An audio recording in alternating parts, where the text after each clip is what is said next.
Bonjour, je me présente, je m'appelle Anelou. On m'a posé dans les commentaires une question, enfin un sujet de tirage. Je n'ai pas noté le pseudo, excusez-moi, mais c'était intéressant.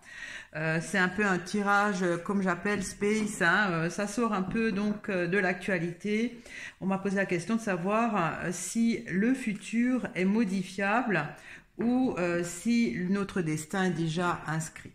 Alors, je ne sais pas si vous connaissez l'astrophysicien Philippe Guimand, qui affirme que on peut modifier son futur, que le futur existe déjà, mais qu'on peut le modifier. Je trouve que c'est très intéressant, c'est passionnant. C'est pour ça que je veux faire aussi ce tirage, hein. Merci pour la personne qui a posé cette question. Alors, est-ce que notre futur est modifiable et ou est-ce que notre destin est déjà inscrit? C'est-à-dire qu'on n'a pas de libre arbitre, qu'on doit absolument suivre notre destinée.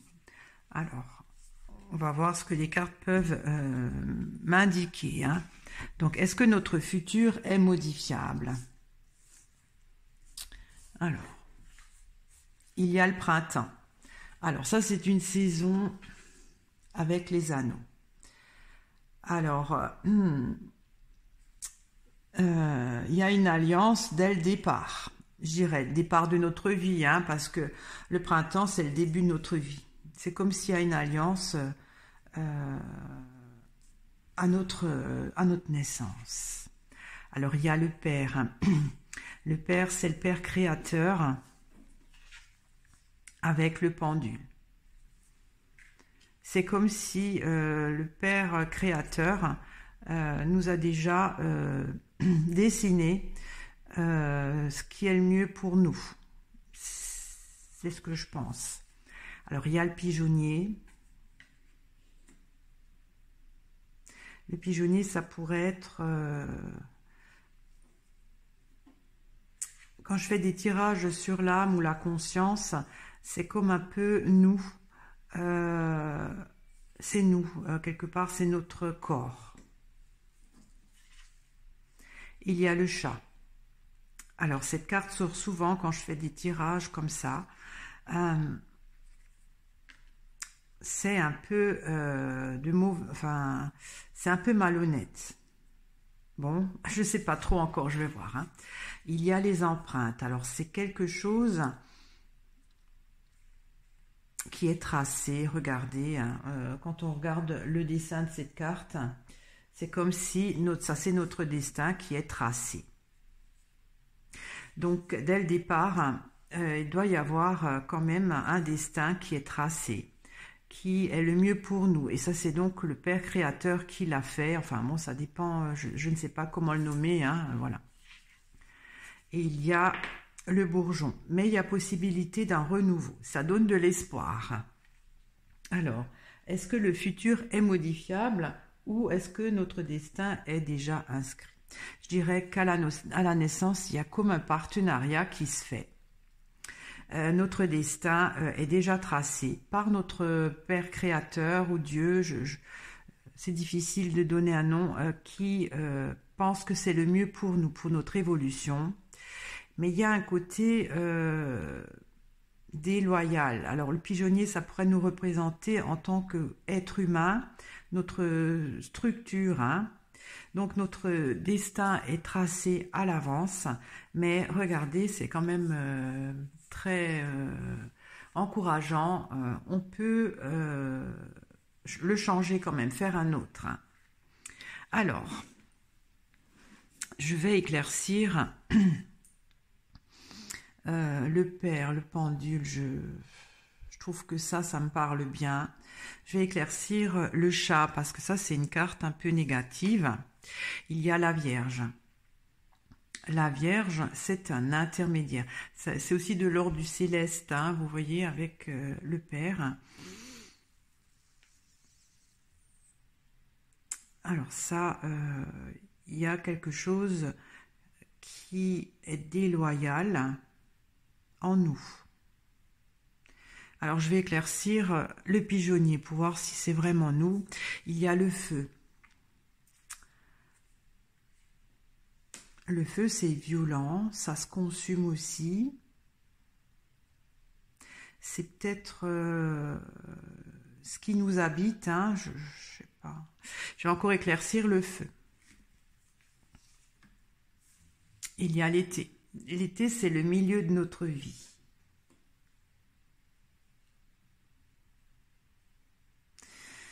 Alors, est-ce que le futur est modifiable ou le destin est déjà inscrit? Je dirais que notre destin est déjà inscrit, mais on peut le modifier. D'après moi, oui, hein. Par de la nouveauté. Il y a quelque chose de déloyal qui nous est transmis, je dirais, parce que la Vierge, ça a un côté d'intermédiaire. Alors le feu, c'est aussi l'été, hein, c'est brûlant. Le pigeonnier, c'est en nous, il y a quelque chose de brûlant en nous.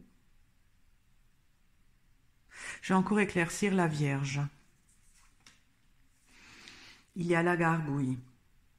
La gargouille, c'est, si on veut, quelque chose qui n'est pas tout à fait matérialisé. C'est d'une densité moindre que nous. Nous sommes incarnés de chair. Et la gargouille, c'est un peu d'une densité pas aussi forte que la matière, intermédiaire.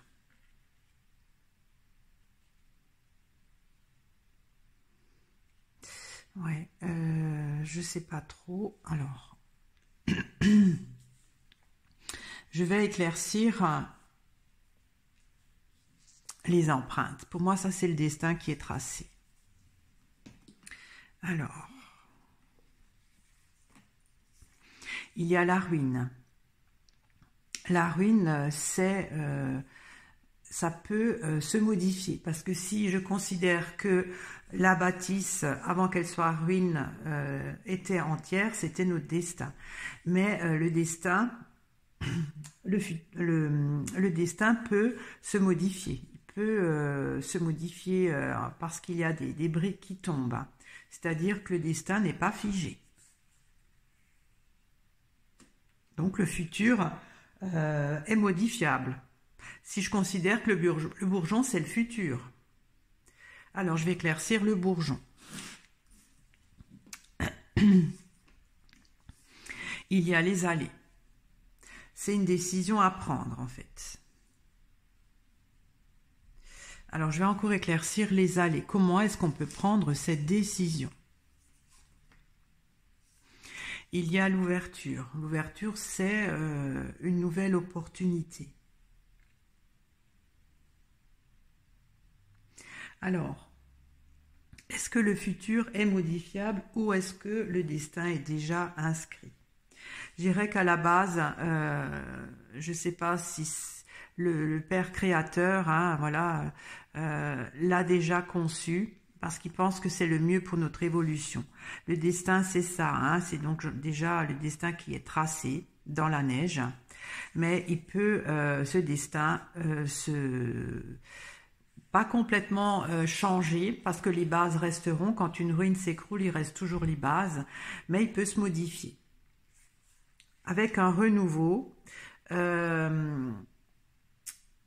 Mais il faut ce destin, le futur peut changer s'il y a possibilité d'une extension, c'est-à-dire une progression par une décision qui amène de nouvelles perspectives. C'est-à-dire qu'il faut que ça soit positif. Alors, je vais éclaircir l'ouverture. Il y a le cimetière. Alors, le cimetière, c'est la fin de quelque chose. Alors, est-ce que le futur est modifiable ou le destin est déjà inscrit? Oui, le futur est modifiable par une extension. Il faut grandir en fait. Il faut grandir en faisant un choix. Un choix qui amène quelque chose de mieux. euh, jusqu'à la fin de sa vie. C'est étrange ça. Alors je vais encore éclaircir le cimetière parce que je... Et il y a le nuage.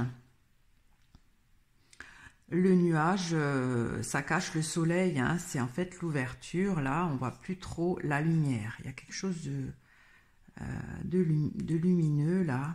Donc le futur, on peut le modifier en grandissant, par une extension, faisant un choix qui amène une certaine luminosité.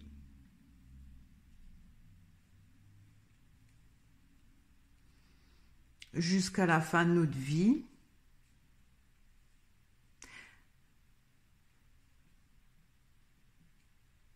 Enfin, le cimetière, c'est le côté aussi, si on veut, une fois qu'on est mort, ben, on a fait notre destin. Hein. En fait, si je peux interpréter ces deux cartes, c'est notre destin qui n'a pas été à notre mort complètement, on cherche encore la lumière. Si on veut changer notre futur, il faut être capable de faire grandir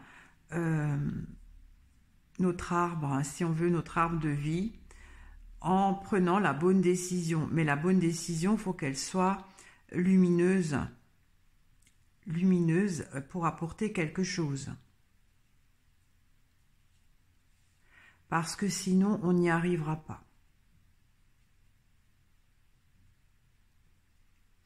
Alors, là, il y a quand même des choses que je ne comprends pas trop. Est-ce que notre futur est modifiable ou le destin est déjà inscrit? Pour moi, ça, c'est un peu notre intérieur. Notre intérieur qui... Le feu, c'est une carte plutôt violente, mais ça peut aussi être le feu qui se consume en nous. C'est nous qui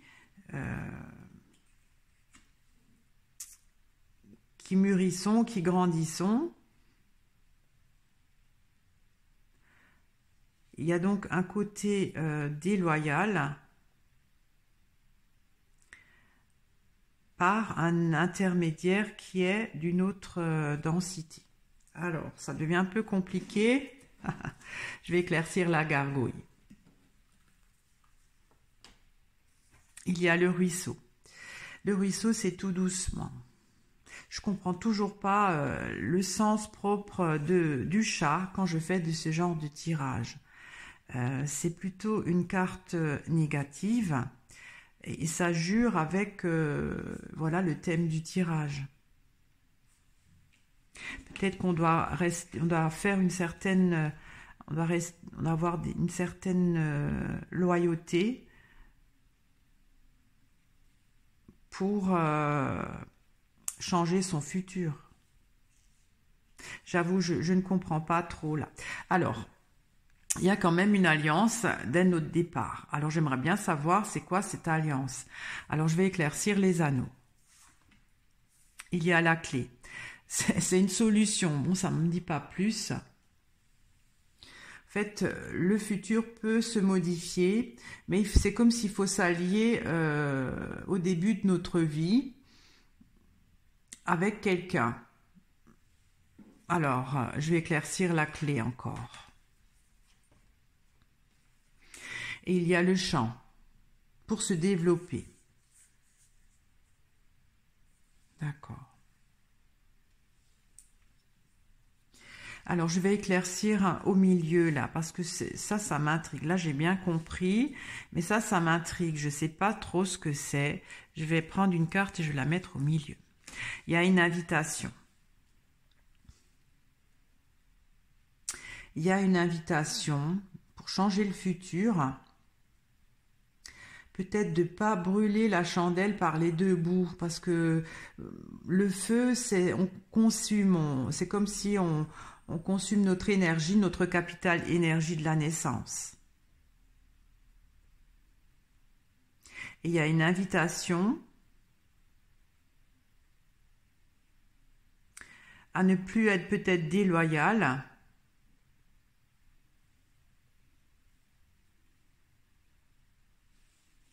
Je vais encore éclaircir la porte.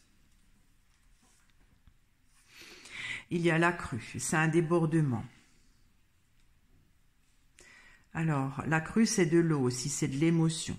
Alors que le feu, ça pourrait représenter l'ego quand je regarde, hein, parce que l'ego, c'est le côté où on pense qu'à soi, on veut briller, on a le côté matériel et le côté philosophique, on n'en a rien à faire.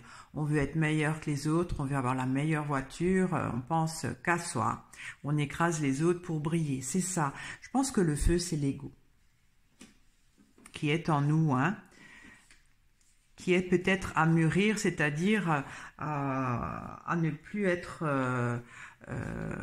comment dire, prioritaire dans notre esprit.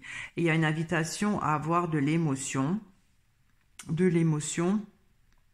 peut-être plus loyale pour densifier d'une façon douce.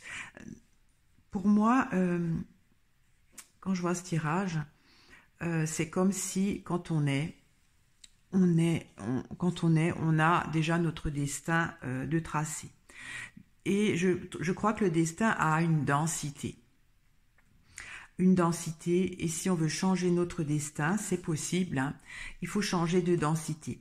C'est-à-dire que quand on est incarné, on est donc incarné, je ne sais pas, à une densité, je dirais 100, hein, je ne sais pas. Et là, il faudrait avoir une densité de 80. Et je pense que l'ego a une partie de densité des 20% pour pouvoir changer son futur. Il faut être plus dans l'émotion et moins dans l'intérêt. Ce côté déloyal qui devrait, donc il faudrait être plus loyal, parce que le chat, c'est quand on trahit, quand on est jaloux, en fait c'est les défauts, en fait c'est les défauts qu'il faut alléger, parce que la gargouille, c'est une densité plus légère que quand on est incarné, hein. Il faut s'alléger de quelque chose, doucement. Et c'est les émotions, c'est le ressenti, et c'est moins le paraître. D'accord? Alors, je ne pense pas que j'éclaircis là le père, le pendule, parce que pour moi, ça me parle. Donc, pour répondre à la question, oui, le futur est modifiable, même s'il est tracé à l'avance. En fait, c'est des prises de conscience qu'il faut prendre. L'ego, là, il nous brûle, il nous consume. L'été, c'est aussi la chaleur. Tant qu'on est aveuglé par l'ego, on ne pourra pas changer son futur. C'est-à-dire que on restera là, hein. Mais si on veut changer notre futur, c'est quand même un long travail, hein, avec plus de ressenti. C'est une invitation, hein, on peut le faire, c'est pas une obligation, pour un peu comme alléger nos défauts, nos intérêts, notre jalousie. Et c'est donc cette possibilité qui est l'intermédiaire pour, avec la gargouille qui est moins dense, pour que tout doucement, on puisse changer notre futur. Mais c'est pas évident, hein, c'est pas évident de le faire. C'est vraiment quelque chose qui est un travail limite spirituel, parce que il faut apporter quelque chose. avec le bourgeon, vous voyez, quand au printemps les bourgeons apparaissent, ça fait pousser la branche. Et en fait, si on parle un peu aussi de notre arbre de vie, il faut faire grandir notre arbre de vie. Et ça, ça se fait pas avec l'ego qui consume tout, hein, vous voyez. Donc, il faut apporter quelque chose et surtout changer de voie. Changer de voie, c'est comme si on est là avec l'ego et il faut arrêter l'ego et aller, voilà, prendre une autre voie qui apporte de la lumière, c'est-à-dire qui est bénéfique. Parce que sinon, si on le fait pas, eh ben jusqu'à notre mort, on verra pas cette belle lumière qui est peut-être une évolution, hein, et on restera dans les voies tracées à l'avance. Voilà, j'ai essayé de faire ce tirage. Je trouve que là, j'ai compris que l'ego, c'est le feu. Je vais encore faire un autre tirage dès que je pourrais sur l'ego. Ça m'intéresse aussi de savoir qu'est-ce qu'est l'ego. Voilà, je vous remercie de m'avoir écouté. Je vous remercie de votre fidélité, de vos commentaires. Si vous n'êtes pas encore abonné, je vous invite à le faire. À très bientôt. Au revoir.